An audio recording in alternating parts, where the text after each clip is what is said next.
The Overlord's Teachings, Crushing Psychological Warfare.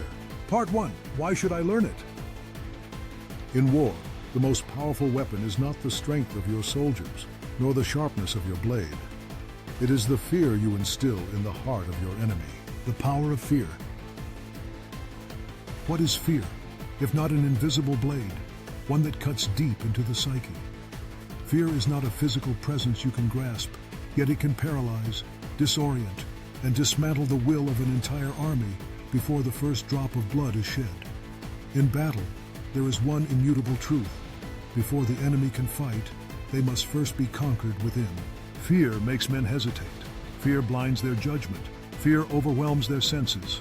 By mastering psychological warfare, you become the architect of an enemy's own collapse, a master of mental subjugation. The battlefield of the mind is the first and most important one to conquer. Fear, properly employed, ensures that your enemies break under the weight of their own uncertainty. Victory is granted, not in the clash of arms, but in the crushing of their spirit long before the clash begins. A mind in chains is the weakest of all. To wield psychological warfare is to wield the key to a mind's prison. The stronger the enemy's mind, the greater their resistance. But fear can break even the most steadfast resolve. Consider the greatest warriors throughout history, men who stood like mountains in the face of terror. What did they have in common? Their minds were shattered before the fight, their thoughts twisted and turned against them, convincing them that the victory they sought was impossible, or worse, not worth pursuing. A general might lead a force of 1,000 men, but if he is a prisoner of his own fear, his command crumbles. As you ascend to power, consider how many armies have been defeated not by superior strength, but by the doubt and terror planted in their ranks. These are the soldiers who flee not because they are outmatched, but because they are made to believe they are already defeated. The philosopher's perspective: control the mind, control the world. Psychological warfare draws heavily from ancient philosophical and scientific principles. The concept of cognitive dissonance tells us that when people are faced with two conflicting realities, what they fear and what they must confront, they will bend, break, and fold to avoid the tension. It is not the sword or the gun that wins the battle.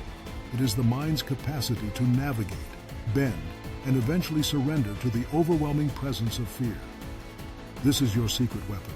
As the mind crumbles under the weight of terror, the body follows, incapable of resisting what the mind already succumbs to. The powerful are not always the physically strong. They are the ones who possess the invisible edge, the edge of control over the hearts and minds of others. In summary, to crush. Psychological warfare is to wield the most powerful weapon of all, the ability to paralyze your enemy's will before they even make a move. When you control fear, you control the battlefield. Fear will break them long before any weapon ever touches their flesh. Fear is the harbinger of surrender. Fear is the architect of victory. And once you understand that, you will be unstoppable. Part 2. How do I learn it? The mind is the battlefield. Fear is your ally. You must first become a master of the enemy's mind before you can make them cower before you. Step 1. Understand the anatomy of fear. The first rule of psychological warfare is understanding fear at its core. To manipulate it, you must first know how it manifests. Fear is a deeply rooted emotional response triggered by perceived threats, real or imagined. The more visceral the threat, the greater the fear it inspires. To become a master of fear, you must study the psychology of fear itself. Study the following. Fear of the unknown. The greatest fear is often not knowing what lies ahead. Uncertainty paralyzes. Fear of loss, losing something precious, be it life, power, or status, can cause an overwhelming response. Humiliate them, make them fear losing their identity.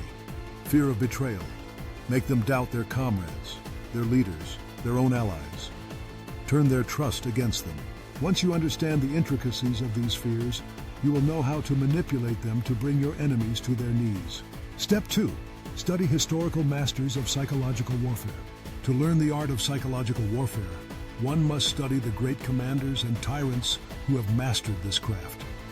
Think of Napoleon Bonaparte, who understood that the sight of his elite imperial guard would strike fear into the hearts of his enemies long before the battle even began. Think of Genghis Khan, whose reputation alone terrified entire civilizations into surrender. Learn from their methods. Create an aura of invincibility around yourself. Make them believe you are unstoppable. Reputation is key. Your actions, your demeanor, and your decisions must radiate an almost mythical presence, one that invokes a fear that borders on reverence. Threats without action. Much like the mythical stories of monsters that lurk in the night, sometimes it's more effective to make them fear what they might face, rather than what they actually face. Instill uncertainty. The greatest masters of psychological warfare never needed to draw their sword. Their mere presence was enough to break the enemy's resolve.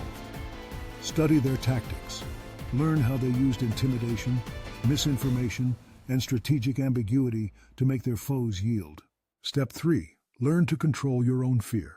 It is not enough to simply understand the fears of others. You must master your own. A true warlord cannot afford to show hesitation or uncertainty. Fear, when uncontrolled, is a weapon that can turn on its wielder. You must learn to control and even harness fear to maintain command. Your enemies will smell fear from miles away. If you are not calm in the face of danger, they will know they can break you just as easily as you wish to break them. Develop your own mental fortitude, meditation, and visualization. Envision yourself in the face of overwhelming odds, standing unshaken. Build your confidence in the same way a gladiator sharpens his blade. Emotional discipline. Like a master craftsman honing his tools, train your emotions to never overtake your judgment. Fear must become an ally, not a weakness. Step 4. Learn to employ fear tactically. Fear is a tool, not a force of nature. You must wield it as such. Now that you understand fear and have refined your emotional discipline, it's time to apply it. Fear must be employed at strategic moments to ensure maximum effect. Too little fear will allow your enemies to grow bold. Too much will push them into recklessness. Here's how to incorporate fear into your strategies. Silence and anticipation.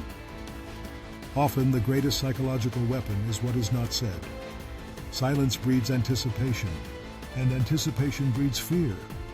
Keep your enemies guessing. Let them wonder what horrors await. Symbolism and imagery. Your actions, your uniform, your presence should instill terror on sight. Build your image to become a living symbol of death and destruction. The sight of your insignia or banner should strike fear into their hearts before they ever hear your voice. Divide and conquer with fear. Use rumors, misinformation, and division among the enemy's ranks to make them fear not just you, but each other. When their trust erodes, they will collapse from within. You don't need to defeat them in battle. You need to defeat their cohesion. Step 5. Create a reputation of absolute terror. To ensure your fear works, you must build your legend. A reputation for cruelty, cunning, and swift retribution will do more for you than any army. Make the name you've built synonymous with dread. Let it echo through the halls of history. The more you reinforce the idea that fighting you is certain death, the more your enemies will crumble before your very presence. Think of Caesar crossing the Rubicon, or Alexander's swift, overwhelming campaigns. Their actions spoke louder than words, and the fear they generated followed them like a shadow. By understanding, studying, and mastering fear, you will become not just a conqueror, but an overlord feared across the galaxy. Part 3. How do I apply it to my benefit? Fear is not a shadow that lurks in the dark. It is the light that blinds the enemy before they even know they are defeated. Step 1. Use fear as a preemptive weapon. The first way to apply fear to your benefit is by using it before the battle even begins. Remember, psychological warfare is a war of the mind, and the battle is often won before a single shot is fired. Step 2. Incite fear to create submission. Once the battle is underway, psychological warfare should not stop. You must reinforce fear through your actions. Keep them in a state of constant terror, so they are not only afraid of losing, but afraid of what they will lose. Use fear to break their spirit so that they surrender before they can even offer resistance. Step 3. Cultivate fear in your own ranks. Fear is not a weapon reserved only for your enemies. You must also use fear to control your own ranks, not just through obedience, but to maintain the utmost discipline within your own forces. When they fear you, they will follow you without question. Step 4.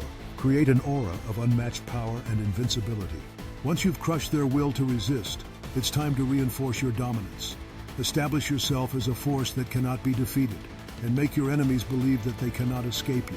Step 5. Make fear a permanent part of your legacy. Finally, for fear to truly serve you, it must be woven into the fabric of your legacy. Your enemies, and even your own subjects, must understand that your reign is immutable